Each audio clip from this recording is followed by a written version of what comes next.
Il y a 20 ans, j'ai visité le Tchad.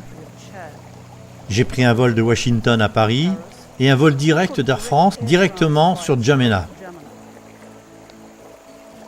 Je me suis rendu dans de nombreux endroits au Tchad et on m'a rapidement rappelé l'importance vitale de l'eau. La moitié du pays est désertique, mais l'eau est précieuse partout. Et je n'oublierai jamais ma rencontre avec un homme qui attendait le baptême depuis des mois et des mois, mais il n'y avait tout simplement pas d'eau. Quand je suis arrivé au Tchad, les membres de l'église m'ont accueilli comme si j'étais un membre de leur famille perdu de vue depuis longtemps. Partout, ils m'ont dit combien ils étaient heureux que leur église mondiale ne les ait pas oubliés. Je ne savais pas grand-chose du pays, mais je savais qu'il était pauvre. Pas seulement au niveau de l'inconfort, mais comment survivre jour après jour. Et que sera fait demain? Pauvre à quel point?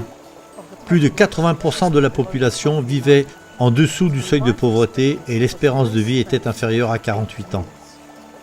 Je pense qu'il est juste de dire qu'il y a 20 ans, la plupart des adventistes vivant en Europe, en Amérique, en Australie ou ailleurs ne savaient pas grand-chose sur le Tchad.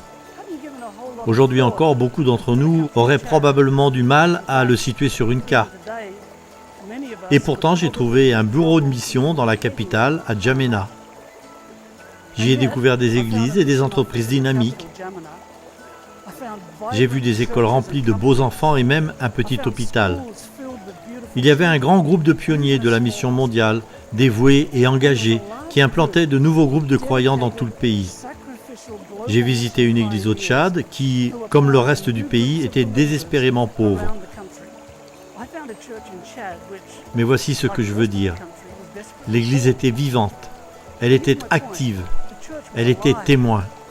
Elle avait des projets et des programmes. Ils étaient différents dans la société et tous le remarquaient dans leur entourage. Et comment cela s'est-il produit? Eh bien, c'est grâce à l'action du Saint-Esprit et aux membres des églises du monde entier qui ont fidèlement donné leurs dîmes et leurs offrandes missionnaires sans savoir où chaque dollar, chaque euro allait nécessairement aboutir. Grâce au système de dîmes et d'offrandes de l'Église, la mission au Tchad a été financée par des membres de l'Église du monde entier qui ne savaient rien de la mission au Tchad. Je me suis mis à réfléchir sur une ancienne expression qui dit « La roue grinçante reçoit la graisse ». En gros, cela signifie que celui qui fait le plus de bruit est celui qui reçoit le plus de fonds. Et parfois, dans notre Église, ce sont les organisations dont les photos sont les plus intéressantes, les vidéos les plus convaincantes, les histoires les plus touchantes qui reçoivent les plus gros dons. Ce sont donc elles qui obtiennent la graisse, pour ainsi dire, le financement. Et c'est très bien ainsi. Mais que faisons-nous pour les régions du monde ou les petits groupes de personnes qui ne peuvent pas communiquer comme les plus gros et qui grincent des dents, pour ainsi dire? Alors que faisons-nous? Suffit-il de les ignorer? Le système d'offrande régulière et systématique de l'Église, ce que le ministère de gestion chrétienne de la vie appelle promesse, est comme une rivière. Chaque offrande en faveur des missions est comparée à de l'eau ajoutée à une rivière qui donne la vie et qui coule à travers des terres souvent desséchées, apportant la vie et l'espoir. Nous contribuons au développement de l'Église, non seulement au niveau local, mais aussi dans des régions dont nous n'avons peut-être jamais entendu parler. Nous aidons des missionnaires que nous ne rencontrerons peut-être jamais. Nous construisons des écoles et des cliniques que nous ne visiterons probablement pas du tout. Nous aidons à implanter des églises. Nous ne pratiquerons peut-être pas une seule fois le culte dans aucune d'entre elles, mais nous donnons vie à la mission de l'Église. Je ne sais pas ce que fait chaque goutte d'eau dans la rivière, ni où elle va, mais je vois des résultats spectaculaires. Le psaume 104 déclare « Il envoie les sources dans les vallées, il coule parmi les collines. Elle donne à boire à toutes les bêtes des champs, les ânes sauvages étanchent leur soif. Par eux, les oiseaux du ciel ont leur maison, ils chantent parmi les branches. » Aujourd'hui, les offrandes en faveur des missions permettent d'envoyer et d'équiper des missionnaires dans le monde entier. Notre soutien aide l'Église adventiste à répondre à la grande mission. Grâce à vos offrandes, les missionnaires ont la possibilité de porter l'amour de Jésus jusqu'aux extrémités de la terre.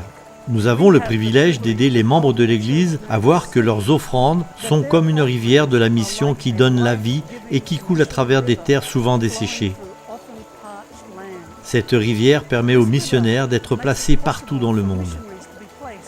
Elle contribue à développer les ministères éducatifs, médicaux et humanitaires de l'Église et bien plus encore.